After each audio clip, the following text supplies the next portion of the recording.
All right, everyone, we are streaming live here on YouTube as we cover some showers and thunderstorms coming on through parts of the Midwest. Be quiet in the South today, but there are some showers and storms moving on through parts of the Midwest. Let me show you what we're looking at here. Let me punch over to our weather graphics here.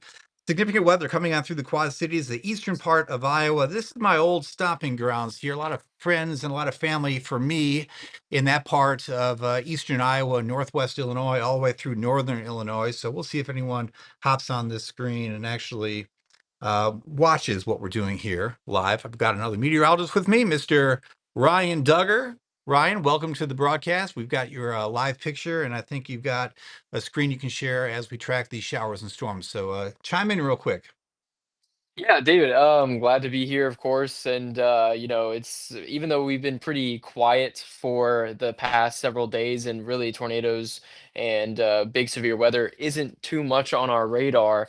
That's a very different story for the northern states that are dealing with more areas of wind shear and also that summer heat. And those are just the powerful ingredients needed for widespread thunderstorms that can produce tornadoes. So yeah, I'm excited to dig into what's going on in that area. All right, let's check out what is happening up there across the eastern part of Iowa and the northwest part of Illinois. There is a tornado warning effect now for the Quad Cities. That includes Davenport, Rock Island, Moline, East Moline, Bettendorf, all the way through Pleasant Valley up towards LeClaire. All of you need to be someplace safe as we track this storm that is not too far to the west of the Quad Cities. There's a little pocket showing up of rotation, and this is the main area of concern coming into the southwest part of Davenport. It will cross the river probably right on through the heart of the Quad Cities. So a tornado warned cell with this storm. And there's a lot of straight line wind energy also that we're watching off to the west of there from Walcott southward all the way through the eastern part there of Iowa, really. And this is the area, that little bit of a notch that we're seeing. That's the area of concern. And I'll clear that out and back this up just a few frames because, boy, this is a very significant storm over a very significant area of people. I mean, there's a lot of people that live around the Quad Cities. So there's the hook. There's the area of concern. I'm going to kind of pause it right here. And it's right through here. So it's on the west side of Davenport. Let me go up to the current view here. And I don't know, Ryan, that looks to be maybe a debris signature showing up on Doppler radar. I'll switch over to it. I was gonna say, yeah, go ahead and switch over to that because anytime you see that reflectivity really stands out in a specific space, that could be debris lofted in the air and really close to the radar site too, which would help us really figure out if that is the case. So I'm That trying looks to to be it see, right there. yeah, right there, right there. Okay, yeah, and yeah, really close to that velocity couplet. So there's a chance that there could already be debris lofted in the air. So for these areas near Davenport, and David, you can tell me a little bit more about Davenport, what the population is like. Is it more um, uh, pretty average city, or is it a lot of suburban Yeah, area? Davenport's one of the bigger cities in the state of Iowa. Of course, you've got Des Moines, but right after Des Moines, you've got Davenport. So it's a big Mm, city for sure. And that is just a nasty storm coming on through. And that's not the only cell that we're watching because we go northward here, and there's a lot of wind energy coming on through Clinton County, approaching DeWitt right now. Just a huge severe thunderstorm warning in effect for eastern Iowa into northwest Illinois. So let me see here. There's Whiteside County right here. This is Carroll County. This is Clinton County right here. So there's Clinton, there's DeWitt, and there's Macokota. This is that line of showers and storms coming on through right in through there. That line has some very significant wind with it. So a severe thunderstorm warning in effect. We go northward. This is a damaging storm coming on through Galena, all the way through Elizabeth. This is Joe Davies County here, the far northwestern corner of Illinois. Boy, just really coming on through Galena over towards Guilford. Now, Guilford is really, really small, but Elizabeth, over towards, let's see here, Woodbine, another small community, eventually towards Stockton. So damaging straight line winds in the northern part here of Illinois, far northwest part there of Illinois. And I'll animate this and just look at that Boeing segment just coming on through Joe Davies County right now. Came on through Dubuque. There was a little bit of a circulation area there as well. We call these mesoscale convective vortexes or vortices, I should say. So one there south of Dubuque, and then the other one coming on through the Quad Cities. But that one does have a significant pocket pocket of rotation. This could very well be a tornado coming on through the western and northwestern parts of the city of Davenport. We'll zoom in there. There's West Locust, and that area of rotation, what we're looking at is right in through here. So there's a pocket of very strong winds right along West Locust at this point. That's Wisconsin Avenue too. So West Locust and Wisconsin Avenue, basically where that center of rotation is. Now, there's a lot of residential here, Ryan, as you get to the north here of where the circulation is, this general area. And it looks like that pocket of rotation is going to be coming right on through a very populated parts of Davenport. That's kind of scary to look at. Yeah, what I'm kind of picturing for any people that are in Alabama watching us kind of cover this too, it's kind of reminding me of how, back in 2011, the major tornado, the EF4, I believe, that went through northern Birmingham, how it missed the central part of the city, but went through a lot of those residential areas. That's kind of what this is kind of reminding me of in terms of this setup. And for a storm like this, the power of it, and also with the hook that we are seeing with this again, if the tornado is on the ground, if we already saw that debris is being lofted, I would not want to be out as this storm continues to make its way to the northeast. So best advice is for these residential areas, if you are not already in your safe spot, get to it now. A central interior part of your home, or David, if you know if there's a lot of residential communities that even have basements there, get to the Yeah, a lot of basement. That's going to basements. be Yep. a lot of basements. Okay, they can get to the basements. That's the safest location to be as well, away from windows. And yeah, just to continue watching this very closely as it makes its way through these areas, because with residential areas too, I mean, that's a lot of if debris can get in the air, that's a lot of things to toss around. So you don't want to be by windows. It's very easy for debris to be thrown sideways in the air towards the ground again. You definitely want to be in the safest spot for a storm like this. Yeah, and here's the other part. So you got Kimberly Avenue or Kimberly Road right there, and West 53rd Street. There's a lot of commercial on Kimberly and West 53rd. So that area is about to be impacted by what looks to be a strong area of rotation, if not an actual tornado here, and it's pretty close to the National Weather Service office also. So I'm going to clear that out real quick. The center of the cone right here is the airport, the Davenport airport, and the National Weather Service office, the Doppler radar, is located here. So this is Kimberly. This is West 53rd Street. Again, a lot of businesses along that stretch from 74 westward, and that pocket of rotation is right here, and it's moving basically to the northeast. So some of these areas along Kimberly and then West 53rd will be impacted. And then you go farther northward, just west of the airport, we've got a batch of very strong, damaging straight line winds. Let me go back over to this tool, and this is right next to the radar site. And you've got winds here at 59 plus miles per hour. So you're looking at 60-mile-per-hour straight line winds with that area just west of the airport in Davenport. And then as we go southward, this is likely um, producing a wall cloud, a funnel cloud, and it could be a rain wrap tornado coming out through the northwestern side of Davenport at this point. So this is the area of rotation. Again, we'll kind of zoom in there, and there's Kimberly right there where it says 6. So that's the area of impact. So this is a observed tornado. Let's see here. Warning goes until 5:45. Damaging tornado, quarter-size hail. Confirmed tornado over Westlake Park near Davenport, moving northeast at 45 miles per hour. So not surprising, Ryan, to see that Doppler radar confirmed, because you look at it on radar and there's been a signature of debris in the air. Yeah, and the fact that you caught that looking at reflectivity first, whenever you can see that, that means the radar is picking up on that debris being lofted into the upper atmosphere. And looking at the structure of the storm, it doesn't look like it'd be difficult to see that damage can be done through these areas. So as you're zooming in there, right, David, Yeah, really crossing close to Kimberly. West. Yeah, crossing Kimberly right there. That's really the center of that rotation. So for Wow. everybody, if you're familiar with that area, West Kimberly to the northeast, definitely want to be in your safe place right now. And David, I'm curious too. So with this being so close to that National Weather Service and that radar site too, depending on how this tornado behaves. Do you think that there could be a possibility of the radar even going dark if it sustains some damage? Yeah, and it looks like the potential tornado, if it holds together, is going to pass to the south. So there it is. It's going to pass something like this. This is a batch of straight line winds coming in from the west. So that will directly impact the airport. That could be strong enough to knock out the radar. Now, it should be able to withstand winds here. Let's zoom in here because you're really close. You're 60 plus miles per hour. Then you get closer to the radar site. You've got some upper 60s. So you've got probably 60 to 70 mile per hour winds about to move into the airport area. So there's a look at the airport and the National Weather Service office. Been to that one many times. That was my home office, and it was, and I worked in Moline, so to pop over the river to go to Davenport was no big deal. That office is about to take on some really, really strong winds, and then the area of concern for that tornado. Now it does look a little bit weaker, but we're seeing some attenuation because the radar is being overtaken by the rain.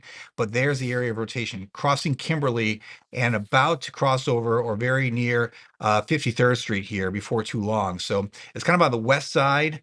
Again, there's a lot of commercial along Kimberly and then up there towards 53rd in particular. It's been a while since I've lived in the Quad Cities, but I remember North Division Street right there. So Division and 53rd Street there on the basically northwest side, north side of the city of Davenport. Just a significant storm, a pocket of very strong rotation with that cell. You can kind of see the curl there, and that point up here and right here, that was at, let's see, 517. So that was that pocket of the debris signature. Since then, that storm's moving off to the northeast.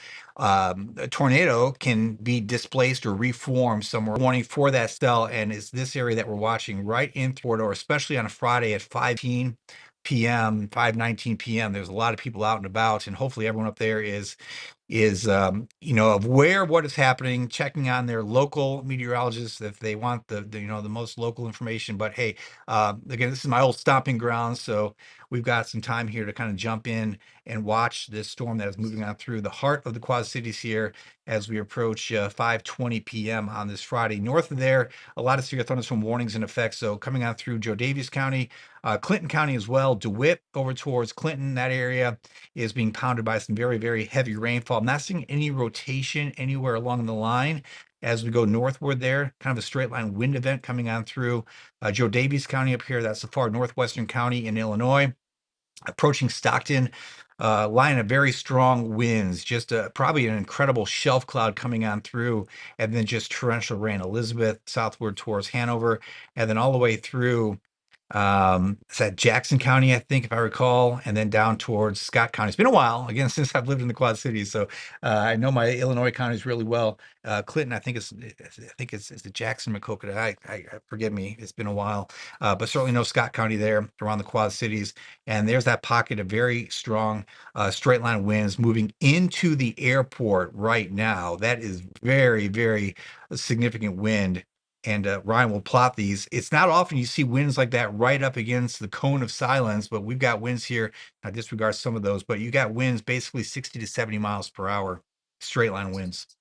Yeah, that's a very powerful storm right there. Even though that's just south of where the hook is, for areas around the airport, you're definitely getting pounded by some very strong, severe wind gusts as well. So that's something to keep in mind too. I hope before, if people have been tracking the storm, I hope everyone has had time earlier today to take everything that is loose around their yard and put it in someplace safe because it's very easy for winds like these to take things that are not heavy or bolted down and just fling them into other areas. For anybody that is watching from these areas here in parts of Illinois, and even if you're watching from Iowa, where these storms were taking place a little bit earlier, the thing that we say in Alabama is trampolines are sometimes considered the state bird because sometimes winds like these can pick up trampolines and put them in to someone else's yard. So it doesn't take much for things to go airborne. So I'm very curious to see if this will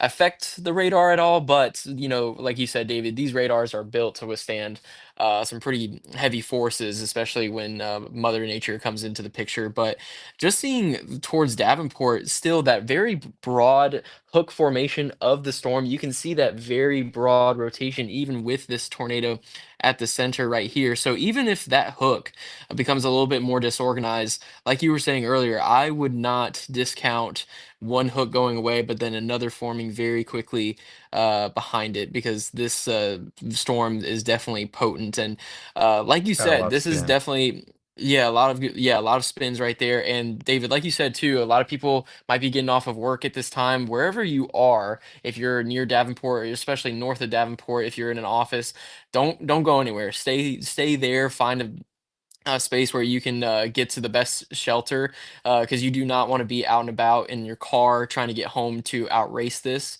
You might hit traffic, and then you're stuck where you are, and that becomes a very dangerous situation. So best thing is, like David was saying, as we're watching it, also listen to your local meteorologist, because I'm sure they're watching this just as closely as we are. Yeah, that pocket of rotation has been kind of absorbed by the actual storm. So what was a confirmed tornado, now it's really hard to say we have a confirmed tornado. Now, part of it is because the center of circulation of that mesoscale convective vortex and that possible tornado is right around the radar site right now. And we have very strong straight line winds coming on through the radar site. So that pocket of circulation crossed over Kimberly up through 53rd. And it's somewhere, again, because we're losing the radar, it's somewhere in this general vicinity, probably just to the east of the airport at this point, and it is crossing I-80 as it moves off to the northeast. So we'll see here as we get new scans, as the storm comes out the other side of that cone of silence, to see what the circulation looks like. Now we're getting some of the wind speeds here exiting the airport to the east at 40, 50 miles per hour. Now entering the airport area, you've got winds here basically between 50 and 60 mile, and it got a lot of weird numbers jumping in there. We don't have 100 and some mile per hour winds, but we've got some winds that are probably 50 to 60 miles per hour through the airport. You can see the runways right there, and that's where the National Weather Service office is also, and the Doppler radar. So we'll see what these winds look like as they exit. Got a couple 49s of 51 there showing up. So some really significant wind exiting the airport at this point. I'll get rid of that. And we'll go big view here. Again, a tornado warned storm that is moving into Rock Island County. And, on this path, we'll take it towards Whiteside County, the area north of LeClaire, south of Cordova. There's Cordova right there as we zoom in. So that stretch there of a 67 and then 84 on the Illinois side. That corridor there will likely see the worst of this cell. So big view here. We'll animate this over the past hour. This is a line of showers and storms moving on through eastern Iowa into northwest Illinois. A couple individual cells out ahead of that main line. There's one there showing up in Carroll County, probably not too far away from Mount Carroll. As we zoom in, there's Mount Carroll, there's Savannah, and there's that cell passing between Mount Carroll and Savannah that'll clip the northwestern part of Carroll County. I'm not seeing any rotation with that cell, but when you see a cell like that forming, getting sucked into the main line, you always watch for rotation, because those storms can maximize whatever spin is available in the atmosphere. The other storm that we're watching again is coming on through Davenport and moving off to the northeast, passing just north of Bettendorf, off to the northwest there of Pleasant Valley, and will pass between LeClaire and Cordova. LeClaire on the Iowa side, Cordova on the Illinois side. So looking at Scott County there into Rock Island County, the northern part of Rock Island County. Northward, it's significant, but southward is really pretty quiet so far. A little storm coming on through, or a shower earlier by Milan. As we go farther southward, there are some more cells down there towards Monmouth, up towards Galesburg, and then the far southeastern corner of Iowa seeing some pretty significant storminess also. But as we zoom in here, it's really from the Quad Cities northward now through Joe Davies County off to the east of Galena, seeing some significant weather move on through. So you've got Joe Davies County up here, then you've got Stevenson County where Freeport is, and Stevenson County under a severe thunderstorm warning from this cell as well. So you've got Joe Davies County, Stevenson County, Carroll County, Whiteside County, all these counties in Illinois under severe thunderstorm warnings. And you cross the river, you've got severe thunderstorm warnings in effect, really from the Maquoketa area all the way through DeWitt over towards Clinton. And then south of there, you've got that tornado warning cell for Scott County, Iowa, and then into part of Rock Island County, Illinois. As we track this line of storms, we're getting some new data coming in as that storm departs the radar site. I'm not seeing any signs of that rotation holding together. So probably not a tornado at this point. I don't see any signs here of a confirmed tornado anymore. Very strong winds coming out through the radar site, and even a couple lightning strikes very close to the radar in boards. And let's see here. Can we I didn't know if see? I was gonna say I didn't know if I saw it up there. That white dot Yeah, that there you're it is. Yeah, there zooming you in go. on. Yep. Is that it? Yep. Okay, So perfect. there, Yeah, yep. so that's it. There's the office. The National Weather Service office is right here. That is the actual radome for the Doppler radar. So yeah, they're in that cone of silence, but they're getting pounded by heavy rainfall and a bunch of wind. And the attenuation, Ryan, we've talked about attenuation before. When you got really, really heavy rainfall moving over a Doppler radar, all that rain will absorb some of the energy. So your view isn't quite